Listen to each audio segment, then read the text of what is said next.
Item ಯಾವುದೇ ಇರಲಿ try ಮಾಡಿ ಆಚಿ ಚಿಕನ್ ಮಸಾಲಾ. ಕಾಂಗ್ರೆಸ್ ಹೈಕಮಾಂಡ್ ಒಂದು ವಾರದ ಒಳಗೆ ಕುರ್ಚಿ ಕದನಕ್ಕೆ ಪೂರ್ಣ ವಿರಾಮ ಹಾಕಿ ಗೊಂದಲ ಬಗೆಹರಿಸದಿದ್ದರೆ ನಾವೇ ಹೈಕಮಾಂಡ್ ಭೇಟಿ ಮಾಡ್ತೇವೆ ಅಂತ ಮದ್ದೂರಿನಲ್ಲಿ ಡಿಕೆಶಿ ಆಪ್ತ ಗದಲೂರು ಉದಯ್ ಗುಡುಗಿದ್ದಾರೆ. ಸಿದ್ದರಾಮಯ್ಯರನ್ನೇ ಸಿಎಂ ಆಗಿ ಮುಂದುವರಿಸಲಿ, ಇಲ್ಲ ಬದಲಾವಣೆ ಯಾವಾಗ ಮಾಡ್ತಾರೆ ಅನ್ನೋದನ್ನು ಹೇಳಿ. ಸಿಎಂ ಬದಲಾವಣೆ ಗೊಂದಲ ಬಿಜೆಪಿಗೆ ಅಸ್ತ್ರವಾಗಿದೆ. ಆದಷ್ಟು ಬೇಗ ಗೊಂದಲ ಬಗೆಹರಿಸಿ ಪಕ್ಷಕ್ಕೆ ಆಗ್ತಾ ಇರುವಂತಹ ಡ್ಯಾಮೇಜ್ ಅನ್ನ ತಪ್ಪಿಸಿ ಅಂತ ಶಾಸಕ ಗದಲೂರು ಉದಯ್ ಹೈಕಮಾಂಡ್ಗೆ ಮನವಿಯನ್ನ ಮಾಡಿದ್ದಾರೆ.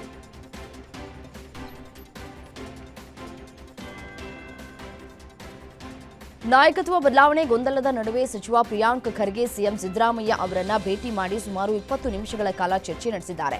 ಪ್ರಿಯಾಂಕ್ ಖರ್ಗೆ ಮತ್ತು ಸಿದ್ದರಾಮಯ್ಯ ಮಾತುಕತೆ ಕುತೂಹಲಕ್ಕೆ ಕಾರಣವಾಗಿದೆ. ಹೈಕಮಾಂಡ್ ಸಂದೇಶವನ್ನ ಸಿದ್ದರಾಮಯ್ಯ ಅವರಿಗೆ ಖರ್ಗೆ ಮುಟ್ಟಿಸಿದ್ರಾ ಎಂಬ ಪ್ರಶ್ನೆ ಮೂಡಿದೆ.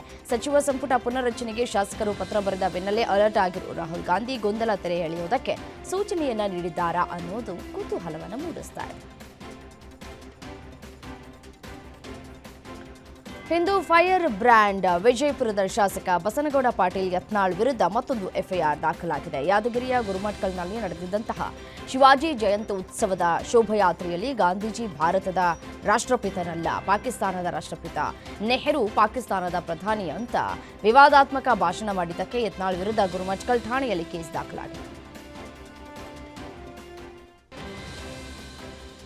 ವಿದ್ಯಾಕಾಶಿ ಎಂದೇ ಹೆಸರುವಾಸಿಯಾದಂತಹ ಧಾರವಾಡದಲ್ಲಿ ಸರ್ಕಾರಿ ಉದ್ಯೋಗಾಕಾಂಕ್ಷಿಗಳ ಕಿಚ್ಚು ಭುಗಿಲೆದಿದೆ. ಸಿಎಂ ಕುರ್ಚಿ ಕದನದಲ್ಲೇ ಮುಳುಗಿರುವಂತಹ ಸಿದ್ದರಾಮಯ್ಯ ಸರ್ಕಾರಕ್ಕೆ ಉದ್ಯೋಗಾಕಾಂಕ್ಷಿಗಳು ಬಿಸಿ ಮುಟ್ಟಿಸಿದ್ದಾರೆ. ಧಾರವಾಡದಲ್ಲಿ ಸೇರಿದ ಸಾವಿರಾರು ಅಭ್ಯರ್ಥಿಗಳು ಪ್ರತಿಭಟನೆ, ರ್ಯಾಲಿ, ಕಲ್ಲು ತೂರಾಟ ನಡೆಸಿ ಸರ್ಕಾರದ ವಿರುದ್ಧ ಆಕ್ರೋಶವನ್ನು ವ್ಯಕ್ತಪಡಿಸಿದ್ದಾರೆ. ಮೈಸೂರು ಸಿಲ್ಕ್ ಫ್ಯಾಕ್ಟರಿಯನ್ನ ಬಂದ್ ಮಾಡುವ ಸರ್ಕಾರದ ನಿರ್ಧಾರಕ್ಕೆ ತೀವ್ರ ವಿರೋಧ ವ್ಯಕ್ತವಾಗಿದೆ. ಫ್ಯಾಕ್ಟರಿ ಜಾಗದಲ್ಲಿ ಕ್ರೀಡಾಂಗಣ ನಿರ್ಮಾಣಕ್ಕೆ ಮುಂದಾಗಿರುವಂತಹ ಸರ್ಕಾರದ ವಿರುದ್ಧ ಕಾರ್ಮಿಕರು, ಹೋರಾಟಗಾರರು ಹಾಗೂ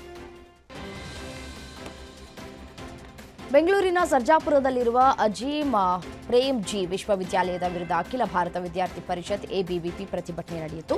ಕಾಶ್ಮೀರ ಮತ್ತು ಭಾರತವನ್ನು ಪ್ರತ್ಯೇಕಿಸುವ ಕಾರ್ಯಕ್ರಮವನ್ನು ಖಂಡಿಸಿ ವಿವಿ ಆವರಣಕ್ಕೆ ನುಗ್ಗಿದ ಎಬಿವಿಪಿ ವಿದ್ಯಾರ್ಥಿಗಳು ತ್ರಿವರ್ಣ ಧ್ವಜ ಹಿಡಿದು ಪ್ರತಿಭಟನೆ ನಡೆಸಿದರು. ವಿವಿಯ ನಾಮಫಲಕಕ್ಕೆ ಕಪ್ಪು ಮಸಿಯನ್ನ ಬಳಿದು ಕಾರ್ಯಕರ್ತರು ಆಕ್ರೋಶವನ್ನು ವ್ಯಕ್ತಪಡಿಸಿದ್ದಾರೆ. ಕಲಬುರಗಿಯ ಅಫಜಲ್ಪುರ ತಾಲೂಕು ಕಚೇರಿಯ ಎದುರು ಜೆಸ್ಕಾಂ ಅಧಿಕಾರಿಗಳ ನಡೆ ಖಂಡಿಸಿ ರೈತರು ಪ್ರತಿಭಟನೆಯನ್ನು ನಡೆಸಿದ್ದು, ಜೆಸ್ಕಾಂ ಅಧಿಕಾರಿಗಳ ನಿರ್ಲಕ್ಷ್ಯದಿಂದಾಗಿ ಅಫಜಲ್ಪುರ, ಚೌಡಾಪುರ ರೈತರಿಗೆ ಸಮಸ್ಯೆ ಎದುರಾಗ್ತಾ ಇದೆ ಅಂತ ಹೇಳಿ ರೈತರು ಈ ಹಸಿರು ಸೇನೆ ನೇತೃತ್ವದಲ್ಲಿ ಪ್ರತಿಭಟನೆಯನ್ನು ನಡೆಸಿದ್ದಾರೆ. ಟಿಸಿ ಹಾಳಾಗಿ ತಿಂಗಳು ಕಳೆದರೂ ಸಹ ಜೆಸ್ಕಾಂ ಅಧಿಕಾರಿಗಳು ದುರಸ್ತಿಗೆ ಮುಂದಾಗ್ತಾ ಇಲ್ಲ. ಕೂಡಲೇ ತಾಲೂಕು ಆಡಳಿತಾಧಿಕಾರಿಗಳು ಸಮಸ್ಯೆಯನ್ನು ಬಗೆಹರಿಸುವಂತೆ ಆಗ್ರಹಿಸಿದ್ದಾರೆ.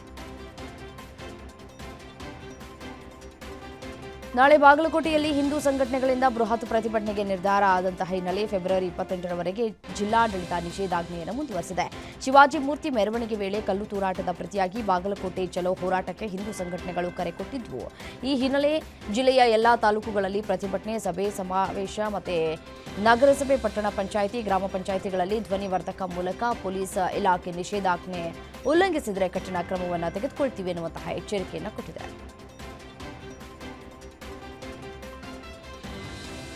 ಬಾಗಲಕೋಟೆಯಲ್ಲಿ ಶಿವಾಜಿ ಜಯಂತಿ ವೇಳೆ ಕಲ್ಲು ತೂರಾಟ ಪ್ರಕರಣದ ಹಿನ್ನೆಲೆ ನಾಳೆ ಬಾಗಲಕೋಟೆ ಚಲೋ ಪ್ರತಿಭಟನೆ ನಡೆಯಲಿದ್ದು, ಪೊಲೀಸ್ ಇಲಾಖೆ ಹೈ ಅಲರ್ಟ್ ಘೋಷಿಸಿದೆ. ಶಾಂತಿ ಸುವ್ಯವಸ್ಥೆ ಕಾಪಾಡುವುದಕ್ಕೆ ವಿಶೇಷ ಭದ್ರತಾ ಕ್ರಮಗಳನ್ನು ಕೈಗೊಳ್ಳಲಾಗಿದ್ದು, Mangaluru special rapid action force ತಂಡವನ್ನು ಬಾಗಲಕೋಟೆಗೆ ಕಳುಹಿಸಲಾಗ್ತಾ ಇದೆ.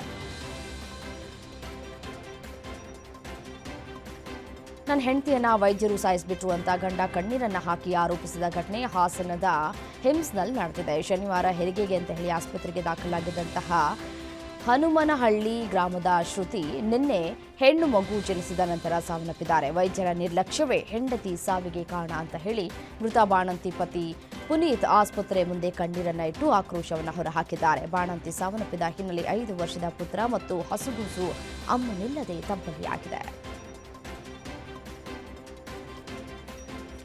ಕ್ಷುಲ್ಲಕ ಕಾರಣಕ್ಕೆ ಯುವಕನ ಮೇಲೆ ಮಾರಣಾಂತಿಕ ಹಲ್ಲೆ ನಡೆಸಿದ ಘಟನೆ ರಾಮನಗರ ಜಿಲ್ಲೆಯ ಕಗಲೀಪುರ ಠಾಣಾ ವ್ಯಾಪ್ತಿಯ ತಟ್ಟಗುಪ್ಪೆ ಗ್ರಾಮದಲ್ಲಿ ನಡೆದಿದೆ. ಪ್ರಾಣಕ್ಕಾಗಿ ಅಂಗಲಾಚಿದ್ರೂ ಕರುಣೆ ತೋರದ ಕ್ರೂರಿಗಳು ಅಮಾನವೀಯ ಕೃತ್ಯ ಎಸಗಿದ್ದಾರೆ. ರೌಡಿ ಶೀಟರ್ ನಿಮಾನ್ಸ್ನ ರಾಜನ ಸಹಚರರಿಂದ ಹಲ್ಲೆ ನಡೆದಿದೆ ಅಂತ ಹೇಳಲಾಗ್ತಾ ಇದ್ದು, ಕೈ ಮುಗಿದು ಕಾಲಿಡಿದ್ರು ಬಿಡದೆ ಕಿರಾತಕರು ಥಳಿಸಿ ತಲೆಗೆ ಮಾರಕಾಸ್ತ್ರಗಳಿಂದ ಹೊಡೆದು ಮದ್ಯ ಸುರಿದ ಪಾಪಿಗಳು ಹಲ್ಲೆಯ ವಿಡಿಯೋ ಕೂಡ ಮಾಡಿ ಸಂಭ್ರಮಾಚರಣೆಯನ್ನು ಮಾಡಿದ್ದಾರೆ.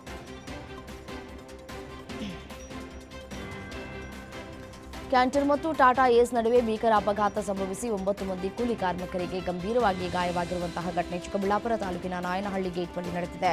ಕೂಲಿ ಮುಗಿಸಿ ಚಿಕ್ಕಬಳ್ಳಾಪುರದಿಂದ ಶಿಡ್ಲಘಟ್ಟ ಕಡೆಗೆ ಹೋಗ್ತಾ ಇದ್ದಾಗ ಅಪಘಾತ ಸಂಭವಿಸಿದೆ. ಅಪಘಾತದಲ್ಲಿ ವಿದ್ಯಾ, ಸಾವಿತ್ರಮ್ಮ, ಭೂವಮ್ಮ, ನಾಗಮ್ಮ, ಲಕ್ಷ್ಮಮ್ಮ, ಮುನಿರತ್ನಮ್ಮ ಸೇರಿದಂತೆ 9 ಕೂಲಿ ಕಾರ್ಮಿಕರಿಗೆ ಗಾಯವಾಗಿದ್ದು, ಸದ್ಯ ಗಾಯಾಳುಗಳನ್ನು ಚಿಕ್ಕಬಳ್ಳಾಪುರ ಜಿಲ್ಲಾಸ್ಪತ್ರೆಗೆ ದಾಖಲಿಸಲಾಗಿದೆ.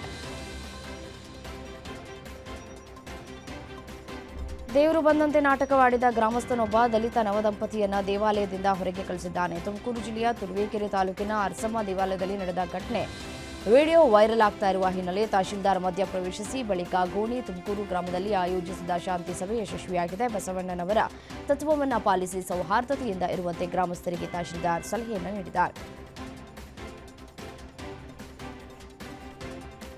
ಯಾದಗಿರಿ ಜಿಲ್ಲೆಯಲ್ಲಿರುವ ಬಾಲಭವನಗಳಲ್ಲಿ ಯಾವುದೇ ಸಮಸ್ಯೆಯಾಗದಂತೆ ವಿದ್ಯಾರ್ಥಿಗಳಿಗೆ ಸೌಲಭ್ಯ ಕಲ್ಪಿಸುವಂತೆ ಅಧಿಕಾರಿಗಳಿಗೆ ಜವಾಹರ್ ಬಾಲಭವನ ಉಪಾಧ್ಯಕ್ಷ ಅನಿಲ ದೇವೇಂದ್ರಪ್ಪ ಜಮಾದಾರ ಸೂಚಿಸಿದ್ದಾರೆ. ನಗರದ ಜಿಲ್ಲಾ ಪಂಚಾಯತ್ ಸಭಾಂಗಣದಲ್ಲಿ ಪ್ರಗತಿ ಪರಿಶೀಲನಾ ಸಭೆ ನಡೆಸಿ ಅಧಿಕಾರಿಗಳಿಗೆ ಸೂಚನೆ ನೀಡಿದರು. ಸ್ವಂತ ಕಟ್ಟಡ ಹೊಂದಿರದ ಕೇಂದ್ರಗಳಲ್ಲಿ ಸರ್ಕಾರಿ ನಿವೇಶನ ಗುರುತಿಸಿ ಸರ್ಕಾರಕ್ಕೆ ಪ್ರಸ್ತಾವನೆ ಸಲ್ಲಿಸಬೇಕು ಎಂದರು. ಎಣ್ಣೆ ಸಿಗ್ತಾ ಇಲ್ಲ ಅಂತ ಮದ್ಯ ವ್ಯಸನಿಯೊಬ್ಬ ಮಹಡಿ ಹತ್ತಿ ಕೆಳಗೆ ಬೀಳೋದಾಗಿ ಹೈಡ್ರಾಮಾ ಮಾಡಿರುವಂತಹ ಘಟನೆ ಚಿಕ್ಕಮಗಳೂರಿನ ಎನ್ಆರ್ಪುರ ಪಟ್ಟಣದಲ್ಲಿ ನಡೆದಿದೆ. ಎಣ್ಣೆ ಬೇಕು, ಇಲ್ಲ ಕೆಳಗೆ ಬೀಳ್ತೀನಿ ಅಂತ ಹೊಟ್ಟೆ ಕೈ ಕೊಯ್ದುಕೊಂಡು ಎಣ್ಣೆಗಾಗಿ ಪಟ್ಟನ್ನ ಹೇಳ್ತಿದ್ದಾನೆ. ಪೊಲೀಸರು ಬಂದು ಎಣ್ಣೆ ಕುಡಿಸ್ತೀನಿ ಬಾ ಅಂದ್ರು. ಮೊದಲು ಎಣ್ಣೆ ತರಿಸಿ ಅಂತ ಹೇಳಿ ಬರೀ ಮೈನಲ್ಲಿ ಮಹಡಿಯನ್ನ ಹತ್ತಿ ಮದ್ಯಕ್ಕಾಗಿ ತನ್ನ ಹಠವನ್ನ ಹಿಡಿದಿದ್ದ. ಪೊಲೀಸರು ಹಾಗೂ ಸ್ಥಳೀಯರ ಹರಸಾಹಸದಿಂದ ಮದ್ಯ ವ್ಯಸನಿಯನ್ನ ರಕ್ಷಣೆ ಮಾಡಲಾಗಿದೆ.